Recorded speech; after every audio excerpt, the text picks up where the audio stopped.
chisangalalo zomwe dziko limafuna ndi zimenezi. An alliance driven by the demand of the nation. Dr. Jenny and Sir, Mr. President, allow me in a special way to recognize her. We've been meeting, I've been interviewing you as a journalist. I know you are a very strong woman. Oh. I'm also a very principled woman. Ziko nasanka muntu wenerera kuti akale running mate.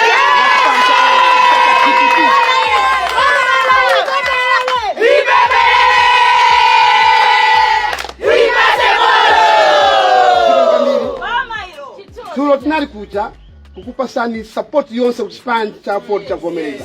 Ndipo tinali kuja maro mwa president ndi chipani chonse cha Alliance for Democracy kurupirirani kuti ndikulandireni kuti ndino omasuka kuno ku headquarters ya chipani cha Alliance for Democracy. Kukulandirani ife amene tinabwesa democracy ndi kuti dziko lonse lakulandirani. When a president, all protocols observed, I should call for a dedication prayer to the signing ceremony of the alliance between DPP and Aford. The alliance of Aford and DPP.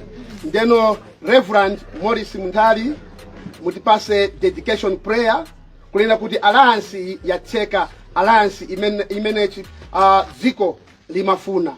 Reverend, please. And Ziko limembekeza and the alliance imene.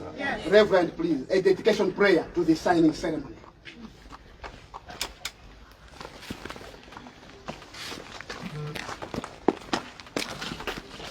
Shall we pray? Heavenly Father, we thank you. We thank you because of who you are and what you do to us every day. We trust you. We also kneel down before you knowing that you have always fought battles on our behalf. And when we cry, you hear. You can even see our tears.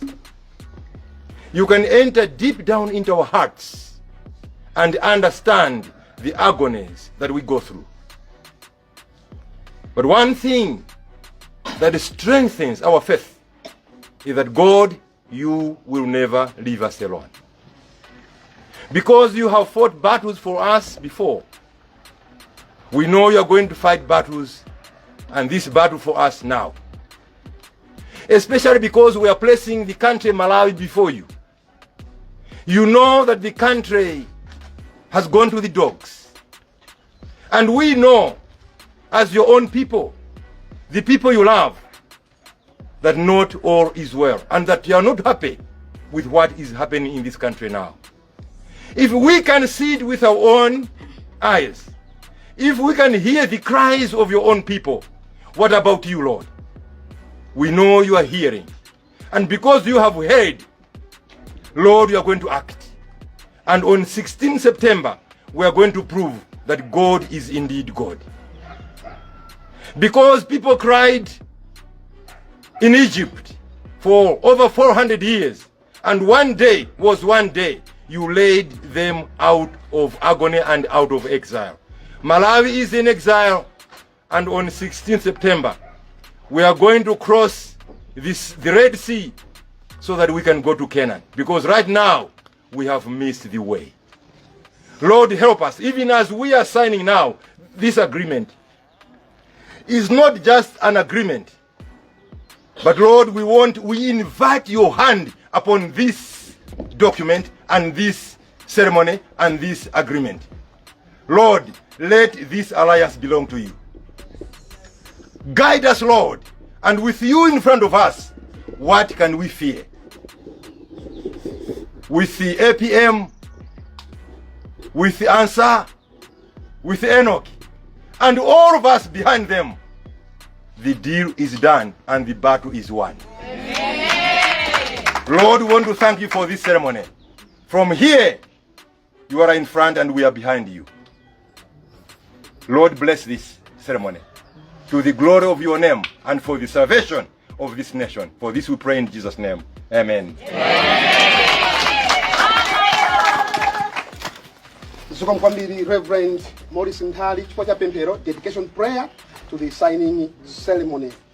Bwana President komanso Dr. Jenny Ansah, running mate for the mighty DPP ndiloleni kuti ngakhale president akamayenda pamdibi pamakhala sweeper kuti president imene maonesa anthu kuti president akubwera konzekani. Ndisana kupempheni kuti mperekepo ndemanga muyankhule ndipemphe sweeper kuti achite sweep kuti pamene muzayankhula njira ili bwino.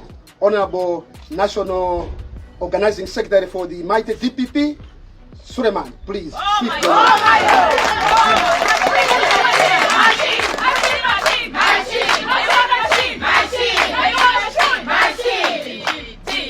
DPP oye! DPP oye! Aford! Aford!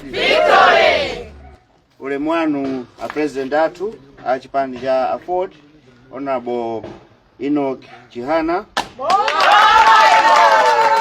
Ule mwanu Dr. Jen Ansah ameneso zulo mulungu watipatsa kuti mutisogolere pamodzi ndi Professor Zafika Mtalika pamodzi ndi bambo Enoch Chihana kuti tiwombole Amalawi.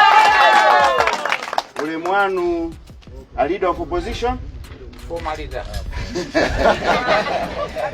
Komanso amene muli bambo athu kuchipani Dr. George Chaponda. Ule mwanu a Secretary General a chipani cha Aford komanso Reverend Muntali ule mwanu.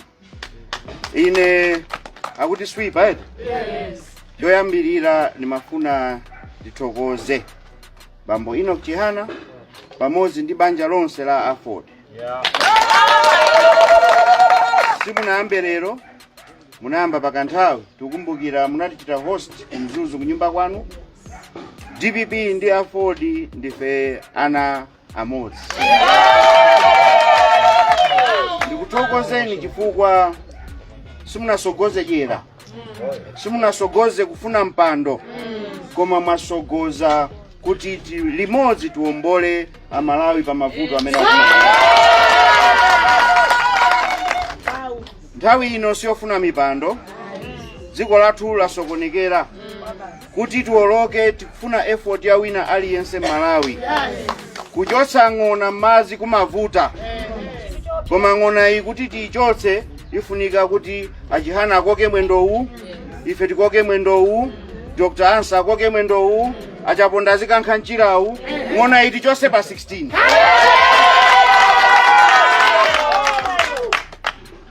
Mundiloleso mwapadera ndimafuna ndithokoze mtsogoleri wathu Professor Zafika Mtalika amene tonse timatenga kuti ndi adadi athu. Takhala mbuyomu ndi adadi atilera movutikira, koma chimene tikuthokoza kwambiri lero nchokuti atipasano mami. Timasowa mayi, timasowa chikondi cha mayi, chikondi cha bambo tili nacho. Kubwera kwa Dr. Jen Ansah ife atikungoti pa 16 APM is the answer. Jen is the answer. Dili ya rani? Wende saziko abale yanga kumafuna experience, kumafuna maturity, kumafuna munthu odeka, komanso kumafuna munthu amene ali ndi chikondi cha dziko lake. Tikayang'ana maqualities onsewo mwa Dr. Jen Ansah alimo. Ndipo chimene amaona munthu wamkulu atakhala pansi, iwe otakwera mtengo sungatani? Ife athu ni mapemphero kwa Mulungu kuti lolani mgwirizano umenewu utenge boma pa 16. Komanso ndipemphe pano kwa ena amene akulifunira zikoli zabwino, mgwirizano ndioseguka. Mwamba zulo a President Chihana akunena kuti tili okonzeka kuti tinyosolerane ngati ena wafuna kuti tinyosolerane. Koma nkhali ndionera kuti tonse tiyende limodzi. Sizoona mipando ya. Tipemphe Mulungu afewese mitima ya anzathu enawa alowererepo kuti chiganizo cha nzeru chowombola Malawi chilowe mutu tibwere tikhale pamodzi timenye nkhondo tikaoloka ndiye tisakhala pansi kumakambirana zinazo ndi mawu amenewa ndipemphe mundilole kuti ndilekeze pompo ine changa ndi chimwemwe kwambiri ife tonse ku DPP ngati ana a dadi ndi ana a Dr. Jane Ansa ndife ovomereza ndife othokoza ndi mgwirizano umene wachitika lero.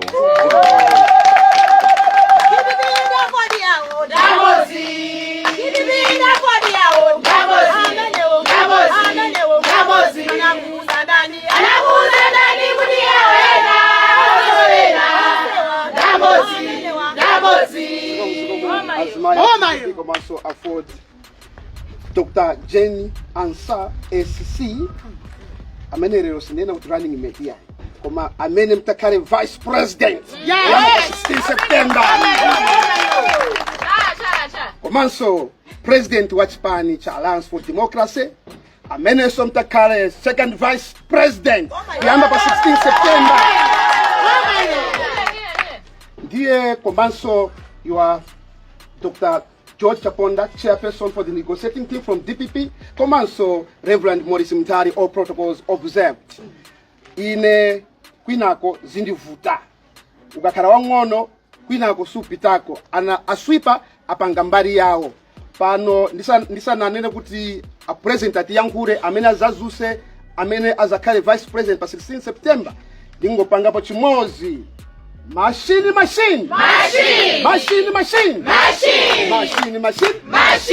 you want a machine? Why you want a machine? Tell the answer machine. Ghana machine. ATM machine.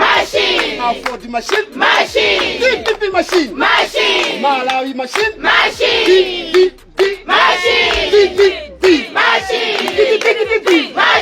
DPP machine. Haya kamba wena.